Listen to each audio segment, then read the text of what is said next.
नमस्कार छात्रों, आज हम नीड का निर्माण फिर इस पाठ का सार आप परीक्षा में किस प्रकार लिखेंगे इस विषय पर चर्चा करेंगे। अभिनव गद्य गरिमा शास्त्री द्वितीय वर्ष में जो पुस्तक लगी हुई है उसके अंदर ये पाठ लगा हुआ है। मैं डॉक्टर रवि, सहायकाचार्य ऋषिकुल संस्कृत महाविद्यालय गुरुग्राम से। आइए जानते हैं नीड का निर्माण पाठ का सार आप किस प्रकार अपनी परीक्षा में लिख पाएंगे, इससे संबंधित चर्चा आज हम करते हैं। तो जो घटना है वो हरिवंश राय बच्चन जो लेखक हैं इस पाठ के, उनसे ही संबंधित ये घटना है।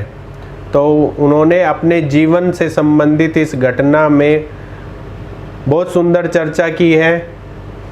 आइए इसका सार आप किस प्रकार लिख पाएंगे परीक्षा में वो हम देखते हैं। 16 नवंबर 1936 ईस्वी को लेखक ने एक सपना देखा कि उसका विवाह हो रहा है। सभी निकट संबंधी प्रसन्न होकर गा रहे हैं, भांवरे पड़ रही हैं कि तभी लाल कपड़ों में लिपटी नववधू आग की लपटों में घिर जाती है, परंतु कोई भी उस आग को बुझाने का प्रयास नहीं करता। तभी उस नववधू का हाथ लेखक की ओर बढ़ता है। ठीक उसी समय लेखक की आँख खुल जाती हैं। लेखक सोचता है कि जिस रहस्य को खोजने में ज्ञान विज्ञान असमर्थ हो जाते हैं, वहाँ मनुष्य अपनी साधारण बुद्धि के बल पर उन रहस्यों का कल्पित समाधान खोज लेता है। देखिए यहाँ पर जो हरिवंश राय बच्चन हैं उनको एक 16 नवंबर 1936 ईस्वी को एक सपन आता है कि उनका विवाह हो रहा है और नववधू जो होती है वो आग में लिपट जाती है। तो उनका विवाह तो पूर्व में हो चुका था, लेकिन उन्हें ऐसा सौपन आया। तो इस सौपन का क्या रहस्य है, इस तरह की जो वो है, वो विज्ञान तो इसका उत्तर नहीं दे सकता, लेकिन जो रहस्यों की कल्पना है, रहस्यों से क्या अर्थ निकलना चाहिए, वो साधारण बुद्धि से लोग लगा लेते हैं, ऐसा लेखक यहाँ कह रहे हैं। इसी प्रकार सपने का अर्थ यह निकाला जाता है कि सपने में देखी गई घटना के ठीक विपरीत कार्य वास्तविक जीवन में होता है। यह सोचकर लेखक घबरा गया, क्योंकि सपने में विवाह देखने का अर्थ होता है वास्तविक जीवन में किसी की मृत्यु।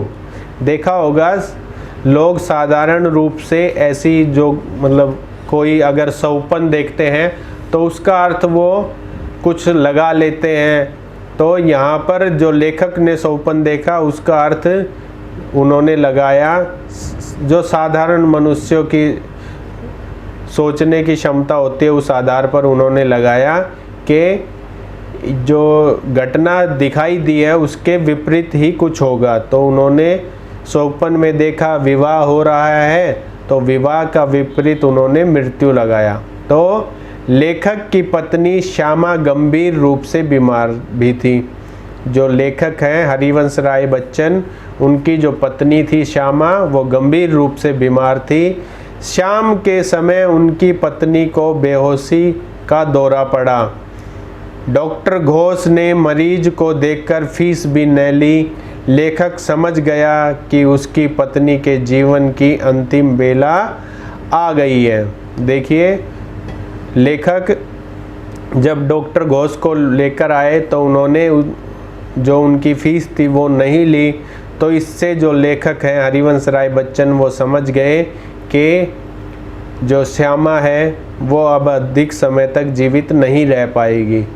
खबर पाते ही उनके ससुर व अन्य संबंधी आ गए। उनके पिता द्वारा ईश्वर से की गई पुकार सुनकर लेखक को हंसी आ गई। तो देखिए जो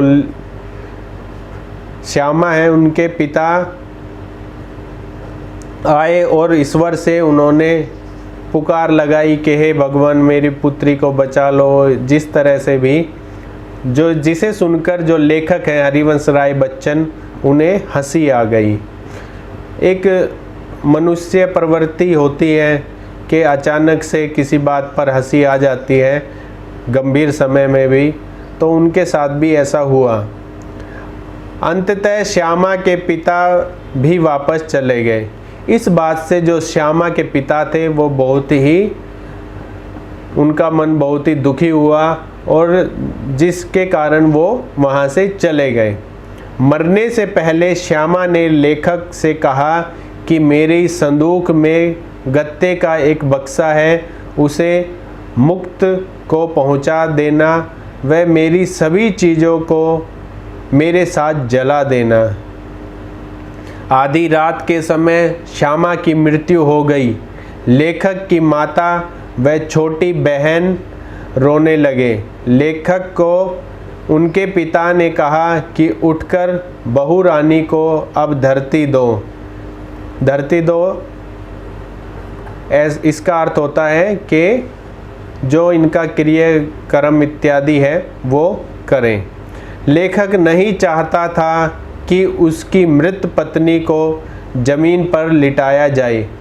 अगले दिन शव यात्रा के समय लेखक के निकट संबंधियों ने शव यात्रा में सम्मिलित होना भी उचित न समझा।